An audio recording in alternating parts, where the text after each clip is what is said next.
बिस्मिल्लाहिर्रहमानिर्रहीम। नाज़रीन अस्सलाम वालेकुम, मैं हूँ इमरान वसीम। नाज़रीन, वज़ीर दाखिला मोहसिन नकवी के जिस बयान पर चंद रोज़ पहले एक सियासी तलातों में एक सियासी तूफ़ान का आगाज़ हुआ, 3 दिन गुजरने के बावजूद वह सियासी तूफ़ान आज भी अपनी जगह पर बरकरार है। अब इस सियासी तलातों में नई डेवलपमेंट ये हुई है कि मुस्तफ़ा नवाज़ की क़यादत की तरफ से मोहसिन नकवी के किले को टारगेट किया गया है। मोहसिन नकवी के किले को निशाना बनाया गया है।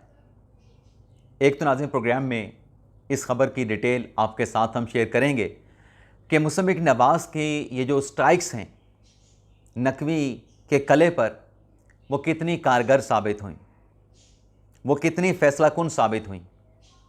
और दूसरी खबर, पाकिस्तान पीपल्स पार्टी जिसका इंतखाबी निशान तीर है और अपने इलेक्शन सिंबल से पाकिस्तान तहरीक इंसाफ सियासी टारगेट करती है, सियासी निशानाबाजी करती है, लेकिन अब की मर्तबा वो जो तीर है पाकिस्तान पीपल्स पार्टी का, वो उल्टा चल गया है। और तीर उल्टा चलने से जो पीपल्स पार्टी की सियासी कमान है, वो कमान भी पलट गई है। कुछ और भी खबरें हैं तहरीक इंसाफ से जुड़ी, बुशरा बीबी साहिबा से जुड़ी, अलीमा खान साहिबा से जुड़ी, उस्मा खान साहिबा से जुड़ी, सुप्रीम कोर्ट से कुछ अहम खबरें आई हैं, उनकी तफसीलात भी प्रोग्राम में आपके साथ हम शेयर करेंगे। लेकिन ब्लॉग का आगाज़ करने से पहले एक तो आपसे माजरत, प्रोग्राम का इंट्रो कुछ लंबा हो गया। दूसरा, आपसे दरख्वास्त के चैनल को सब्सक्राइब कर लें, बेल आइकॉन का बटन प्रेस करें। वीडियो पसंद आए तो इसे लाइक और शेयर ज़रूर कीजिएगा।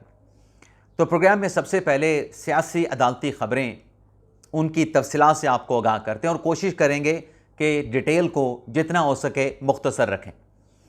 सबसे पहले तो नाजरीन, जो कैद तन्हाई से मुतल्लिक कि इमरान खान को, बुशरा बीबी साहिबा को अडयाला जेल में कैद तन्हाई में रखा गया है।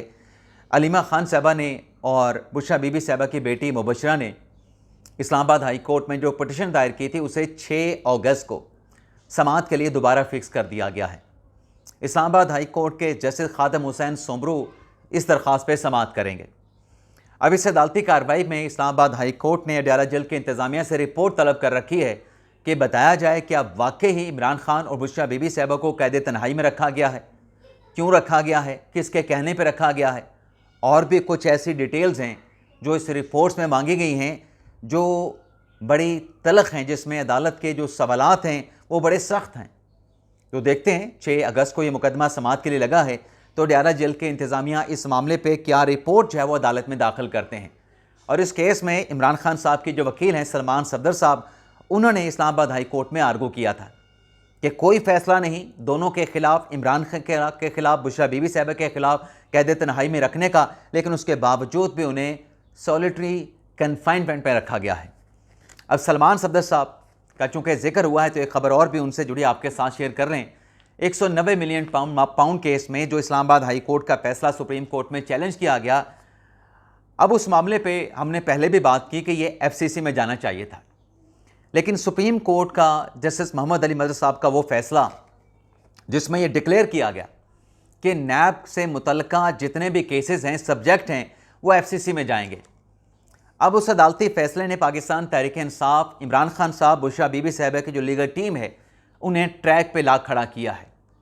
अपने पहले फैसले से इमरान खान साहब, बुशरा बीबी साहिबा की लीगल टीम ने यूटर्न लिया है और 190 मिलियन पाउंड केस के मामले पे अब बुशरा बीबी साहिबा की अपील फेडरल कॉन्स्टिट्यूशनल कोर्ट में भी फाइल कर दी गई है, जिसमें एक तो ज़मानत मांगी गई है कि बुशरा बीबी साहिबा को मेडिकल ग्राउंड पे वो अलील हैं और मामर खातून हैं, यानी बुजुर्ग खातून हैं, उनको ज़मानत पे रिहा किया जाए। और अल्टीमेटली अदालत से रिलीफ ये मांगा गया है कि एहतसाब अदालत का 190 मिलियन पाउंड केस में जो फैसला है उसको कलअदम करार दिया जाए।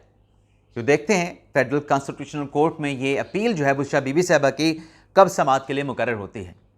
लेकिन इसके साथ साथ नाज़रीन, क्योंकि मेडिकल ग्राउंड पे ये अपील FCC में फ़ाइल हुई है, तो तभी बुनियादों पर एक और दरख्वास्त भी बुशरा बीबी साहिबा के वकील उज़ैर करामत भंडारी साहब ने सुप्रीम कोर्ट में फ़ाइल की थी, जिसमें यह इस्तदा की गई थी कि बुशरा बीबी साहिबा को हॉस्पिटल मुंतकिल किया जाए, लेकिन वो दरख्वास्त एतराज़ के साथ वापस हुई, उस पर चैम्बर अपील फाइल हुई, जिस पर चीफ जस्टिस याहिया अफरीदी साहब ने 2 दिन पहले अपने चैम्बर में समाअत करते हुए जो एतराज़ात थे उन एतराज़ात को रिमूव कर दिया और दस्तखत शुदा जो वकालतनामा है वो उज़ैर करामत भंडारी साहब को सुप्रीम कोर्ट में जमा करवाने का हुक्म दे दिया।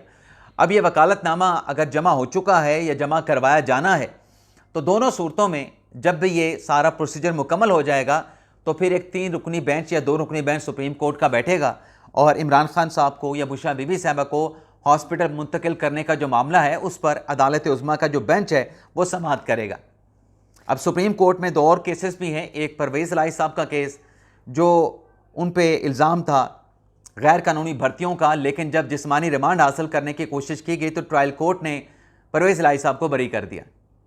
अब जो बरीयत वाला मामला है उस पर सरकार ने रिजू किया था अदालत से, लेकिन वो मामला नीचे से चलता हुआ सुप्रीम कोर्ट तक आन पहुंचा है और सुप्रीम कोर्ट ने परवेज़ इलाही साहब का जो मामला है इसे कल 3 अगस्त को जस्टिस हाशिम काकर साहब के बेंच में समाअत के लिए मुकर्रर कर दिया है। ईमान ज़ैनब मज़ारी, अली हादी चट्ठा, जिन्हें इदारों को मिलाइन करने पे या इदारों के खिलाफ सोशल मीडिया पे पोस्ट करने के ऊपर कन्विक्ट किया गया जज अफजल मंजूका की तरफ से, उस पर जो इस्लामाबाद हाई कोर्ट में अपील फाइल हुई, लेकिन सस्पेंशन एप्लीकेशन के ऊपर फैसला ना होने पर फिर मामला सुप्रीम कोर्ट आया और सुप्रीम कोर्ट में मामला पेंडिंग था, लेकिन जो 2 हफ्तों की मोहलत इस्लामाबाद हाई कोर्ट को दी गई वहाँ पे फैसला नहीं हो सका। तो अब दोबारा से ईमान और हादी अली चट्ठा के वकील फैसल सदीकी साहब ने सुप्रीम कोर्ट में अर्ली हेयरिंग की दरख्वास्त दी है, जिसमें यह कहा गया है कि चूँकि आपकी हुक्म अदोली की गई है सुप्रीम कोर्ट के फैसले पे, इस्लामाबाद हाई कोर्ट ने 2 हफ्तों में हमारी दरख्वास्त पे फैसला नहीं किया, तो लिहाजा हमारा जो मुकदमा पेंडिंग सुप्रीम कोर्ट में पड़ा है उसे समाअत के लिए फ़िक्स किया जाए। तो देखते हैं ये केस कब समाअत के लिए जो है वो लगाया जाता है। अब नाज़रीन बात कर लेते हैं प्योरली जो पॉलिटिकल मैटर्स हैं, जो सियासी नोयत की खबरें हैं, अब उनकी डिटेल आपके साथ हम शेयर कर लें। पहले तो मोहसिन नकवी साहब के स्टेटमेंट की बात कर लेते हैं। नाज़रीन मोहसिन नकवी साहब ने जो स्टेटमेंट दिया उस पर हमने दोपहर के व्लॉग में भी बात की कि ख्वाजा आसिफ साहब ने क्या स्टेटमेंट दिया, राना सनाउल्लाह साहब ने क्या स्टेटमेंट दिया। अब सोशल मीडिया पे राना सनाउल्लाह साहब का एक और क्लिप मौजूद है जिसमें राना साहब ये कह रहे हैं कि एक जो बरखुरदार हैं जरदारी साहब के, यानी बिलावल भुट्टो जरदारी साहब, वो हुकूमत की उल्टी गिनती की बात कर रहे हैं कि हुकूमत की उल्टी गिनती शुरू हो जाएगी। दूसरे जो बरखुरदार हैं वो निज़ाम के लपेटने की बात कर रहे हैं। तो राना साहब ने जरदारी साहब से शिकायत लगाई है कि जरदारी साहब दोनों अपने जो बरखुरदार हैं उनको बुलाएं, उनसे पूछें और हमें भी बुलाएं कि एक निज़ाम के लपेटने की बात करता है, एक हुकूमत की उल्टी गिनती की बात करता है, तो बैठ के जरदारी साहब खुद उनसे पूछ लें कि सब कुछ क्या चल रहा है। लेकिन राना साहब का नाज़रीन, पिछले दिनों ये तो बयान राना साहब का हो गया, बल्कि अभी जो आज़ाद कश्मीर के इंतखाबात का दूसरा मरहला चल रहा है, इस दूसरे फेज़ के इंतखाबात से पहले, यानी मुजफ्फराबाद के इलेक्शन के फेज़ से पहले जो नून लीग और पीपल्स पार्टी के इंतखाबात हुए थे, उस पर राना सनाउल्लाह साहब ने अमीर मकाम का साहब के साथ प्रेस कॉन्फ्रेंस करते हुए ये इंकशाफ किया है कि जो हमारी जो बातचीत हुई, जो बंद कमरे में पीपल्स पार्टी के साथ हमारा इजलास हुआ, उसमें पहले पीपल्स पार्टी ने कहा कि 4 सीटों पर धांधली हुई है। जो मीरपुर डिवीज़न का इलेक्शन था जिसकी 13 सीटें थीं, उसमें 4 सीटों के ऊपर पीपल्स पार्टी का कहना था कि धांधली हुई है। तो हमने कहा फिर ठीक है, 9 सीटों पे इलेक्शन तो ठीक है, 4 सीटों से मुतल्लिक़ बताएं आपकी क्या शिकायत है। तो राना साहब कहते हैं कि जब हमने शिकायत पूछी, चीज़ें मांगी, तो हमें कहा गया कि 4 हल्के नहीं बल्कि 2 हल्कों पे हमारी शिकायत है। तो राना साहब कहते हैं कि 11 हल्कों पे तो फिर इलेक्शन ठीक हुआ है मीरपुर में, 2 हल्कों की जो शिकायत है उससे मुतल्लिक़ भी पीपल्स पार्टी के साथ हम कनेक्टेड हैं, बातचीत कर रहे हैं। लेकिन राना सनाउल्लाह का वो स्टेटमेंट जो बिलावल जरदारी साहब के खिताब के बाद, तकरीर के बाद दिया गया था, जो कि जवाबी रिएक्शन था, बिलावल साहब ने सबसे पहले कहा था कि नून लीग जो है वो जद्दी पुश्ती धांधली से इक़्तिदार में आने वाले हैं, यानी ये नस्ल दर नस्ल धांधली करके इक़्तिदार में आए हैं।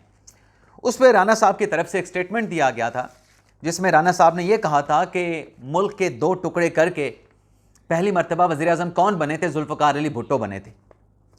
अब राना साहब के स्टेटमेंट के बाद वो के तीर पीपल्स पार्टी ने मारा, निशाना नून लीग को किया गया, नून लीग की क़यादत को किया गया, शरीफ ख़ानदान को किया गया, लेकिन उस तीर का जो रिएक्शन, जो जवाब राना सनाउल्लाह साहब ने दिया कि पहली मरतबा मुल्क तोड़ के वज़ीर-ए-आज़म कौन बना? जुल्फ़िकार अली भुट्टो थे। अब उस पर पाकिस्तान तहरीक इंसाफ की तरफ से शदीद तहफ़्फ़ुज़ात का इजहार किया गया है, शदीद बरहमी का इजहार किया गया है। अब पीपल्स पार्टी का ये कहना है कि जो स्टेटमेंट दिया गया राना सनाउल्लाह की तरफ से, राना सनाउल्लाह तो खुद माजी में पीपल्स पार्टी में हुआ करते थे 92-93 तक, उसके बाद ये नून लीग में गए थे, तो तब पीपल्स पार्टी के नज़रियात भुट्टो के ख़िलाफ़ इनको कोई एतराज़ नहीं था। अब ये भुट्टो के ख़िलाफ़ क्यों एतराज़ उठा रहे हैं, क्यों सवाल उठा रहे हैं? यही बात तो नून लीग कह रही है। जो तीर नून लीग पे मारा पीपल्स पार्टी ने, उसी तीर का इस्तेमाल नून लीग ने पीपल्स पार्टी पे कर दिया। अब फार्म 47 का ताना दिया जा रहा था नून लीग को, तो फिर नून लीग ने भी सवाल उठाया कि फार्म 47 के वोटों से जब आपके ज़रदारी साहब बन गए, फार्म 47 के वोटों से जब गिलानी साहब बन गए, तब आपको फार्म 47 का ख्याल नहीं आया, तब तो आप ये आईनी ओहदे ले रहे थे।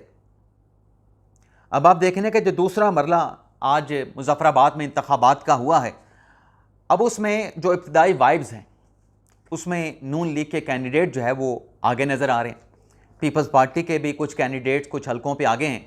लेकिन हम अपने उस सीनियर एंकर या साफ़ी वाला काम नहीं करेंगे कि नून लीग ने जो है वो क्लीन स्वीप कर दिया, मैदान मार लिया। रिज़ल्ट आएंगे, पता चलेगा किसने कामयाबी हासिल की है।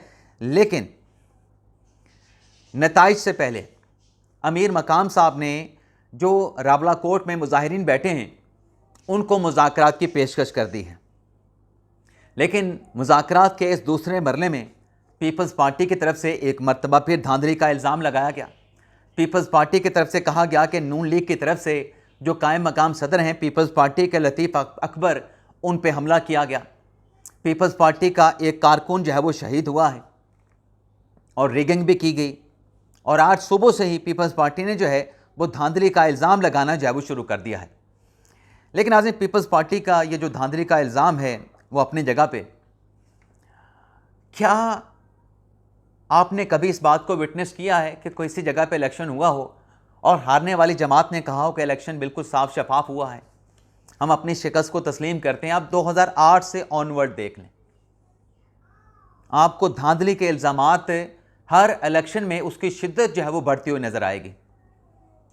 अब वो DGISPR का जो स्टेटमेंट था चंद दिन पहले का, जिसमें उनकी तरफ से कहा गया कि अगर ये जीत जाएं, सरदार जीत जाएं, एलीट जीत जाएं, तो ये कहते हैं कि जमहूरियत की फतह हुई है।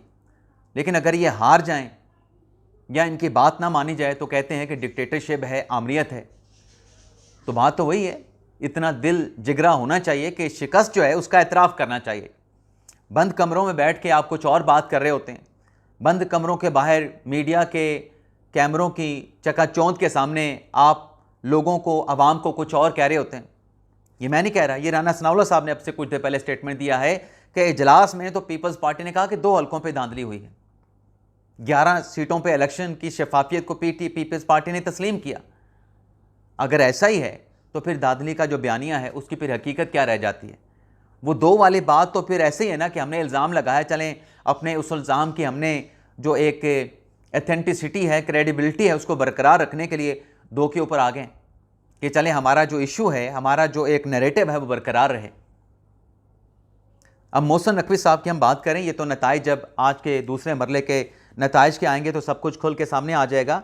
लेकिन इम्पैक्ट पड़ेगा जो पहले मरले में पीपल्स पार्टी के ख़िलाफ़ नून लीग ने कामयाबी हासिल की है। लेकिन जो मोहसिन नकवी साहब का स्टेटमेंट है उस पर आप ये देखें कि ख्वाजा आसिफ साहब ने पहले भी कमेंट किया और अब से कुछ देर पहले आज 2 अगस्त को एक और स्टेटमेंट ख्वाजा आसिफ साहब ने जारी किया है। अब ख्वाजा आसिफ साहब जो हैं, आप जानते हैं कि नवाज शरीफ साहब के बड़े करीब गर्दाने जाते हैं, नवाज शरीफ साहब के दोस्त हैं, पुराने दोस्त हैं, लंगोटिया यार हैं। तो आज कोई ख्याल आया शायद ख्वाजा आसिफ साहब को, तो उन्होंने मोहसिन नकवी साहब के स्टेटमेंट के हवाले से एक और बयान दाग दिया। लेकिन इसमें उन्होंने उनके कले पाकिस्तान क्रिकेट बोर्ड को टारगेट किया, क्योंकि क्रिकेट टीम की जो परफॉर्मेंस है वो आपके सामने है। क्रिकेट टीम की जो परफॉर्मेंस नीचे गई है उसमें मोहसिन नकवी साहब का 3.5 साल का जो दौर है वो बहुत ज़्यादा काउंट किया जाता है कि 3.5 साल पहले क्रिकेट टीम की पोजीशन ये नहीं थी जिस रेटिंग में या रैंकिंग में अब पाकिस्तान की टीम आन खड़ी हुई है। यानी बांग्लादेश से भी हम हार रहे हैं और कमज़ोर टीमों से भी हम हार रहे हैं। तो ख्वाजा आसिफ साहब ने कहा कि नकवी साहब सिस्टम हर वक्त इवॉल्व हो रहे होते हैं। बराह रास्त मोहसिन नकवी साहब को उन्होंने मुखातब किया कि मोहसिन नकवी साहब सिस्टम हर वक्त इवॉल्व हो रहे होते हैं और होने चाहिए। नमूने के तौर पे पीसीबी में कोई इनकलाब लाएं। क्रिकेट के शायकीन पीसीबी की परफॉर्मेंस से कोई इतने मुतमिन नहीं। पीसीबी में तो इक़्तिदार कल आपके पास है, ना वज़ीर आज़म है, ना पार्लियामेंट है, ना कोई फरसुदा सियासी निज़ाम में रुकावट है। यानी ख्वाजा आसिफ साहब ये कह रहे हैं कि सूबे बनाने के लिए तो पार्लियामेंट ये सब कुछ आपको बिठा के सबका जो है वो कंसेंसस कराना पड़ेगा, लेकिन पीसीबी में तो फैसले करने वाले आप हैं। तो कोई इनकलाब लेके आएँ।